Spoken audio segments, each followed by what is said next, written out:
Good morning. My name is Scott Redler, Chief Strategic Officer of T3Live.com. And I'm Brittany Umar, and together we bring you Morning Call. We're seeing mostly green arrows around the world this morning as Putin orders Russian troops back to base. Scott, what a difference a day makes from this time yesterday. Yes, I think yesterday the futures were down 20 handles and today they're up 20. So no one really knew exactly what would happen with the escalation. Were they going to leave Crimea, and if I said that even right, and head up to Kiev, or would they pull back? Was it somewhat of a power play? Because there wasn't really much everyone around the world could do except for join together and then diplomatically and economically tell Russia that they're going to be affected. And they saw that with their stock market, got crushed. So maybe they felt that, maybe they want to pull back a little bit and just show what they could do if they want to, who knows. But yesterday, what we do know is that the markets held in very well. The SPX held above its prior week support around 1840, and key stocks did not fall apart. They actually were bought at key moving averages. Right, and as you mentioned, our futures this morning look to be up almost 20 handles. So now how do we approach it today? Well, if you're coming in flat as a trader, you have to figure out, can you buy this up open and being in the green later today? Because sometimes with these big gap opens, there's really not much traction. You know, some people might want to come in and just short the up open. It all depends. You know, for me, I came in basically flat yesterday, and then saw that some key stocks were acting well, so I went from flat to in 4 different longs or more, or something like that. So with that being said, the question is, can we get above and stay above the prior high? Let's look at the chart. You'll see right here, first of all, yesterday, with all the craziness and the fear-mongering and the headlines and everyone going nuts, look what the market did yesterday. All it did is not even get down to the 21-day moving average. It briefly pierced the 8-day, briefly pierced below 1840-ish, and came back up and closed pretty well. So now you have resistance 1, which it's well above 1857, and then the prior high of 1867. So some might try and sell a little bit. And listen, if you were jumping out of your skin yesterday long and you sat there, you are too exposed, and you probably should sell some into this up open. But if we happen to hold around here, around 1867, which could be possible, then we stay there for a couple hours, and then we could extend, and then you're going to have to work your way back into some good positions. But hopefully you went into some of them yesterday, as we saw a lot of red dog reversals and a lot of key moving stocks go from red to green. Yeah, some of our go-to stocks on our radar continue to act well and are actually among the first to go green yesterday. Take a stock like Tesla, for example, which had a nice red dog reversal, held above its 8-day, and is already back to highs. This stock is a great example of red dog reversals, because a lot of people just try and get shorted, a lot of people just try and get long it, and this technique has given you a great way to do either one. Right. So if you look here, this stock after earnings, if you remember that 206, took it out 215, big upgrade, and then everyone trying to be short. It gave you a little short signal right there. Remember, I did that also around 259. Then it opened up and failed, and I think I got out somewhere in here. And then yesterday, I unfortunately missed a trade, but if you were following Mark, he was there. It happened when I go to the gym at lunchtime. It held the 8-day, traded back above 242.55. That's your RDR, and closed well. It's now above this 2-day pivot, and it's almost right back to 260. I'd love to see it pause here a little bit, build a bit more of an upper flag before going, but it's not going to do what I want it to do. If you did take some home because you take overnight risk, you're getting paid. Great red dog reversal, day-and-a-half trade. I would trim some into 260 and then see how it reacts here. If you're looking to be cute and you want to fade this move versus that, considering the travel range, just do so and make sure you have a plan. 265 is that upper resistance that needs to be your out. But all in all, seems like it's much better to be long this name, considering the type of move it's had, versus looking for a cute short. Right. Well, we also got some encouraging signs from Apple, which held in there well yesterday, showing some real relative strength. Yes, and this was my focus in the morning. It was down to $3. I said maybe it can go red to green, and then it gave a nice push, and then at the end of the day it held in there. So I'm like, you know what, I'm going to stick with this. Perhaps the pattern builds, and if you look at Apple, you will see that you had a nice red dog reversal at 495. It gave you a big move. Remember that gap up that held, filled the gap, went as high as this descending trend line here, and reversed, gave you a move lower, held above the 150-day, made a higher low versus this, turned up, held, and now I would say for it to continue to build and look constructive, I'd love to see it trade and close above this resistance, which is about 533. If that were to happen, then the next obstacle for the bulls would be for it to actually get above and stay above this descending channel that comes in somewhere between 536 and 540. Netflix continued to show leadership as well, as did Google. They both actually held above their 21-day. Yes, and both of these have not been the easiest to trade. Netflix has a bit of a bigger range, okay, or moves a little quicker than Google. But anyway, you look at Netflix. Yesterday I talked about what would it do at 440. It went below, and there was no downside traction. Then it actually did a little RDR, right?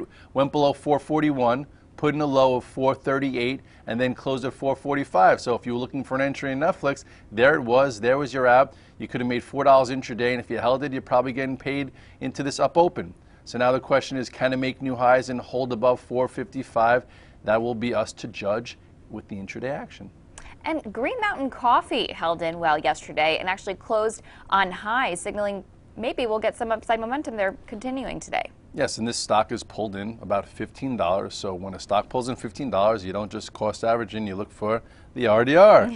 I got to give it in. We got to come up with a name for you, Brittany. Yes, please name one after me as well. All right, I'll figure one out. But you go here, and you'll see that from this high here of 125, it came all the way back to test the 21-day moving average. It held.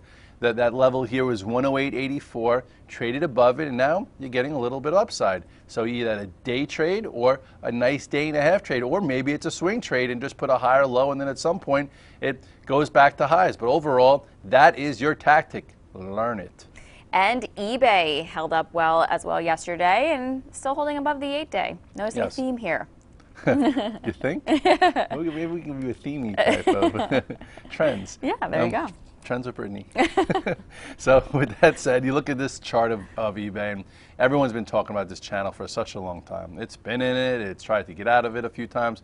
Finally got out above it. I guess it took Icon and his jawbone to get it done, and still holds well. Yesterday it gave you an opportunity to buy it as it's now in between both areas, and we shall see if it wants to go back to highs here. The high here, the pivot high here is 59.70. I'd love to see it just do some work in here for a little while to give us a bigger platform to then trade it through. But overall, I think this was in my 2014 thesis, not sure. But overall, we've been covering a lot in the morning game plan, and looks still good for higher prices.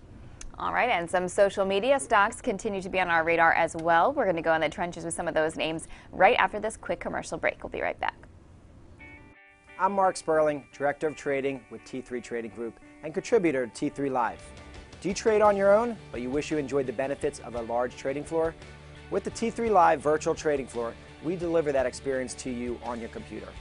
On the VTF, you can follow the long and short positions of experienced professional traders like myself, Scott Redler, and others, and listen to our live radio stations as we navigate the markets. In addition, you get the added value of a large community of sophisticated and like-minded traders. In my opinion, joining the room will be the best trading decision you will ever make. I would like to invite you to begin your membership with a 7-day free trial. To get started, visit t3live.com and click on the Virtual Trading Floor tab. Have a great day, and I look forward to seeing you in the VTF. We're back and going in the trenches with some social media stocks that continue to be on our radar. Stocks like Facebook, which did hold in well yesterday, held above its 21-day, despite it being pretty heavy lately. Yes, and heavy kind of is a relative term. It's just we were looking for some type of pullback based on how the type of move that it's had. Ever since that cup and handle pattern. You have any of those in the kitchen? Of course. Of course, we use them every day. Well, look at how this is a cup and handle pattern. You learn this. We're technicians. We're not that smart. Look, doesn't this look like a cup and handle pattern? That's why we name it that, and that is a great accumulation pattern for potentially what could be a nice size move, and a nice size move it has been. Ever since that earnings report, they monetized search, and boom, trend up, little correction, trend up, tiny correction, trend up. So I was looking for some type of correction here. And at this point, what did it do? All it did is hold above the 21-day, and now it's opening up a little bit. So with that said, if you covered some of your short, if you did look for a Q short, I tried being short in here, and I made no money. That's how hard it was. Strong stocks are very hard to make money short.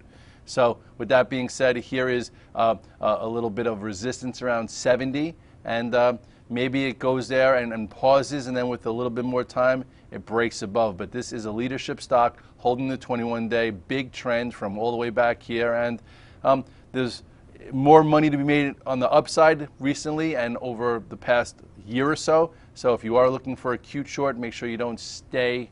You're welcome. Right, got to be careful there. How about LinkedIn? Held in higher as well yesterday and looking good. It's looking pretty good. It's still trapped in this descending channel, but there are ranges to navigate. It's a highly priced stock, so you can make money. Right. At some point, maybe it does break above it. If you look at the chart here, though, I do think that it's trying to build. And if you look at this corrective phase it's been in, and it's been a long time already. It's been since September. It's almost a year, a little less. So with that, with the chart right here, you look at this little reversal that took place. A quick move to the high end, and then what did it do now? It's holding higher. So if this can get above, just say 206, next time perhaps it tries to take out this descending channel here as it continues to move lower and go sideways. So I would put this on the radar, and it's got to get above 206 and stay above 206. And I think that the big buzz around LinkedIn is their penetration or their start into China. And let's see if that gets us to break this channel at some particular point. All right, that seems like that could mean big things for them. How about Yelp, which did have small gains yesterday of 0.6% but it managed to close it back above its 8-day, so that's going to be encouraging there. Yeah, this to me, I tried being long this, and it was so sloppy. Anytime you added on strength, it hurt. You had to really just buy weakness, and if someone did that yesterday, they probably feel a bit better than I did when it failed to break out above 100 and gave you a potent down move. So you look at this chart here, and you will see that it did try and break above this Yahoo. Remember that news, that really exciting news? Well, tried to break above it and couldn't go there. But what did it do? It really held the 8-day, didn't even get down to the 21-day. So overall, it's still trending. There's just not a lot of momentum. And this market's been hard to find a lot of momentum. And at this point, it still looks pretty good. If it were to get, it's actually probably opening back above in here. And maybe next time it tries to get above 100, there'll be a better trade there. It's still trending very well. You just have to be a little bit more careful with your entries as it extends higher.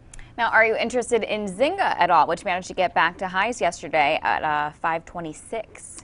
Zynga, this stock, we talked last year that it could potentially get to 6. I think we did it somewhere, I don't know, September, November. It did look good in December, and then it got a little wishy-washy, but for the past few weeks I've been trying to stay with it, and it still looks good. Yesterday, I gave you leadership qualities for a little Zynga.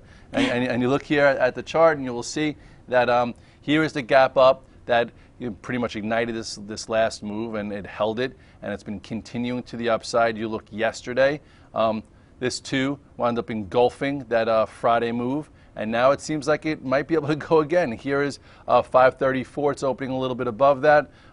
You go to the weekly chart, and on the weekly chart, I've talked about 6 and maybe 8, and there are some, analysts out there or people talking maybe even higher. So anyway, with that said, technically 6 or 8 would be really nice, and overall it's holding above the resistance here, and it seems as if it could go again. Little Zynga. Little baby Zynga. How about Twitter, which is on the weaker side, has been out of play as of late, but what would signal a composure change here and maybe make it a little bit more interesting or compelling to you? This one, I do still think that it could wind up making new highs. Maybe not in 3 months or 6 months, but at some point, this story is not going to go away. It's just been in the penalty box, building a new pattern. You look at it here, and you'll see that overall, not really much to do short term. It did fall out of this tight range that we were talking about. So I would say if it were to get back above 54.40 and back in it, it could have another chance to break above this at some point. Overall, it moved really well prior to its first earnings report, and it's still above that prior high here. And it's just a no trade until it ignites and changes. On a micro version, if it gets back into space and you want to put it on, okay, but it's still not showing you much yet. But at some point, I do think this gets going. It's just a matter of establishing that it could grow its user base and start making some money. Need some time to figure itself out. Yes. All right, let's do some quick hits here. Let's put the spotlight on casinos, which went green yesterday, continue to act well. What do you think of Wynn here? I think it's opening at new highs, and the question is, can it close there? Same thing goes for LVS, same thing goes for MGM. I'll just show you Wynn's chart here. It's been unbelievable move to the upside following the 8-day. What a quinky dink, just like most leaders out there. And it should be opening above this high here. As long as it stays above 245, I think you could stay with it. And over in the banks, check in on Scott's favorite, Bank of America. What are the key levels here? I guess sometimes you have to like have a love-hating relationship with your favorites, like old girlfriends. Right. Man, this one has not been too good to me lately. Right. So, but what have you done for me lately? Maybe this time it'll be a little bit better. You look at the chart here, and if the market does hold above highs here, at some point, perhaps this range could break out to the upside. In order for that to do it, I would say it's got to start getting above and really stay above this with some authority, with some conviction. What's another good word for authority and conviction? I think that's enough. That's enough. All right. I couldn't come up with a synonym on the spot. So here you go. 1655-ish would be nice to close above, and then maybe it starts getting back on its game. How about BlackBerry, one of the first stocks to go green yesterday and managed to close on highs? This one technically still looks good. Most have left it for dead, and at this point it seems like they're trying to continue to be relevant, right, whether it's through BBM, whether it's through their operating system for cars.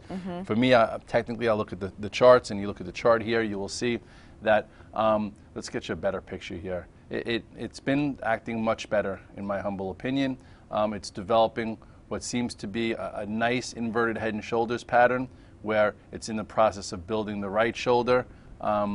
And let's see, I feel like I've got to show this a little bit better because this doesn't give it the credit that it's due. This was, the first move, tight consolidation. Second move, touched the 21-day, bounced off it hard, gave you an RDR above 995. And now, if it were to start taking out this small descending channel here, maybe back above 1050-ish, you could add. But really, this is your spot, 1095. On the weekly chart, I guess you could see it better. There it is. If this were to get above this 1090 with some kind of authority, I do think 12 plus could happen. And at some point, I think my year target for this one would be a little bit closer to 1475. And I think that's doable. And you even look back, where this came from. It's one of those treasures for trash trade. If this is in your trash bin, and you didn't have it there while it went all the way lower, it could be a treasure for you percentage-wise back up to that area. All right, and lastly, how about Plug, which has been on fire? Is it hard to chase at this point? It's definitely been plugged in. And I see what you did there. We've traded this from time to time, and then even yesterday, guys were all over it, and I missed the initial trade, and then I saw the volume, and I saw the wide range bar. I'm like, you know what, I'll take some overnight. You look at the chart here, and that's the beauty about being on the virtual trade floor. It does look like it's come a long way, but you can't argue with this move above prior resistance, and you probably can't really argue with this volume that was attached to it yesterday, and that's why it's up. If you go to the weekly chart, let's take a look at that. It's starting to make some headway above this or into this key area. I guess let's go to the monthly chart. Oh, look where this thing was at some particular point. Somebody was excited about this way back when. Obviously, that was a long time ago. More to the weekly chart, though. Does this have $10 written on it? It might. So we'll see. I would just trim and trail, take a little profit on the open, book some, and then maybe stay with some. Okay, so with that being said, what are you focusing on? I know, it's Scott's favorite term, if you haven't picked up on that yet. With that being said, what will you be focusing on as you begin the training session? I come in with some exposure. I'm going to probably trim some into the big gap up and then see how we hold the first hour, see if there's anything that poked its head up, see if I could actually add some positions to what I already have now, and just try and navigate it. I know a lot of people are going to come in and try and just short the open, and that could wind up being painful. But the same thing could happen if you come in and say, I just want to buy the first opening tick, and maybe we try and pull in a little bit. So I would give it, if you're coming in flat, give it a good 15 to 30 minutes. Maybe let a pivot high get put in if you want to try a cute short against that. Or if it pulls in real quickly, puts in a pivot low, but holds the majority of the gap, maybe buy versus that. And then also look at a lot of the key stocks we talked about, and if there's room to prior resistance, see if you can get in there. And if you're in it from yesterday, sell some, and if it still looks strong, put it back on and add some. Same type of tactics and navigational tools we use day in and day out. Happy trading, everybody. Have a great day.